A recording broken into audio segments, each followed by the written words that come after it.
दोस्तों आज के इस वीडियो में हम बात करेंगे कि कैसे आप क्रेडिट कार्ड का सही तरीके से यूज कर सकते हैं ताकि आप कर्ज के जाल में ना फंसे और उन गलतियों के बारे में भी डिस्कस करेंगे जिससे कई लोग क्रेडिट कार्ड के कर्ज के जाल में फंस जाते हैं। वैसे अगर आप क्रेडिट कार्ड यूजर हैं तो इन बातों में से ज्यादातर बातें लगभग सभी को पता होती ही हैं, लेकिन फिर भी जाने अनजाने में हम लोग इन गलतियों को कर ही देते हैं। तो चलिए इस वीडियो को शुरू करते हैं और जानते हैं वो जरूरी बातें। इसमें सबसे पहली गलती है क्रेडिट कार्ड के यूज से एटीएम से पैसे निकालना। कई बार इमरजेंसी के समय पैसों की जरूरत पड़ने पर ज्यादातर लोग अपने क्रेडिट कार्ड के यूज से एटीएम से पैसे निकाल लेते हैं। हालांकि अगर कोई और ऑप्शन नहीं है और बहुत ज्यादा इमरजेंसी है तो क्रेडिट कार्ड से एटीएम से पैसे निकालना कोई गलत नहीं है। लेकिन यहाँ पर ध्यान देने वाली बात यह है कि जब भी हम क्रेडिट कार्ड से एटीएम से पैसे निकालते हैं तो उस पर बैंक कई तरह के चार्ज लगाते हैं। इसके अलावा इस पैसों पर काफी तगड़ा ब्याज भी लगने लगता है। क्रेडिट कार्ड से जब हम शॉपिंग करते हैं यानी जो सामान्य खर्च करते हैं तो उस पैसों को चुकाने के लिए हमें 45 से 50 दिनों का समय मिलता है। लेकिन अगर एटीएम से पैसे निकालते हैं तो पहले दिन से ही उस अमाउंट पर इंटरेस्ट लगना शुरू हो जाता है और ये जो इंटरेस्ट है ये 40 से 42% पर ईयर के हिसाब से लगता है। तो बहुत इमरजेंसी हो तो ही आप क्रेडिट कार्ड के यूज से एटीएम से पैसे निकालें।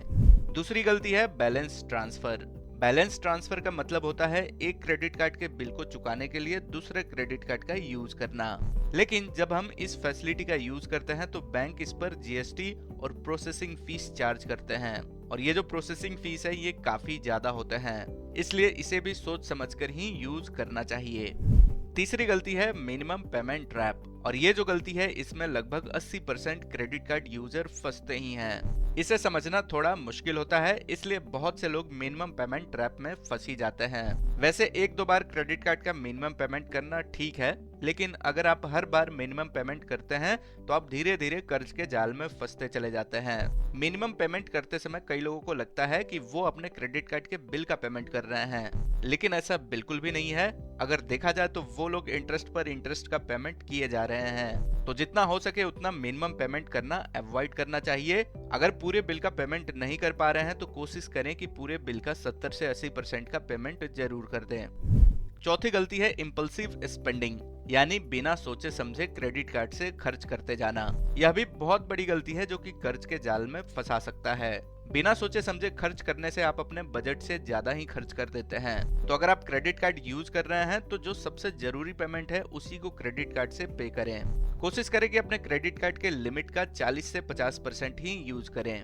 अगर आप अपने क्रेडिट कार्ड के लिमिट का ज्यादा यूज करेंगे तो इससे आपके क्रेडिट स्कोर पर भी नेगेटिव असर पड़ेगा और जो बिल बनेगा उसे भी पेमेंट करने में दिक्कत आ सकती है। पांचवी गलती है क्रेडिट कार्ड के टर्म्स एंड कंडीशन को इग्नोर करना। यह भी एक बहुत बड़ी गलती हो सकती है। कई बार लोग क्रेडिट कार्ड इशू करते समय ना तो इसके इंटरेस्ट और ना ही इस पर लगने वाले फीस के बारे में सही से जानकारी लेते हैं और जो क्रेडिट कार्ड कंपनियां या फिर बैंक हैं वो भी इन चार्जेस के बारे में कम ही बताते हैं। तो जब भी आप क्रेडिट कार्ड लेते हैं उस समय क्रेडिट कार्ड के टर्म्स एंड कंडीशन को इग्नोर नहीं करना चाहिए। एक एक चार्जेस के बारे में आपको जरूर पता कर लेना चाहिए। तो दोस्तों अगर आप समझदारी से क्रेडिट कार्ड का यूज करते हैं तो यह आपके लिए बेनिफिशियल होगा। लेकिन अभी जिन गलतियों के बारे में हमने डिस्कस किया है उन गलतियों को करने से आपको बचना है। तो उम्मीद करते हैं कि यह वीडियो आपको काम की लगी है। इस वीडियो को अपने दोस्तों के साथ भी शेयर करें और ऐसे ही जानकारी के लिए इस चैनल को सब्सक्राइब करें।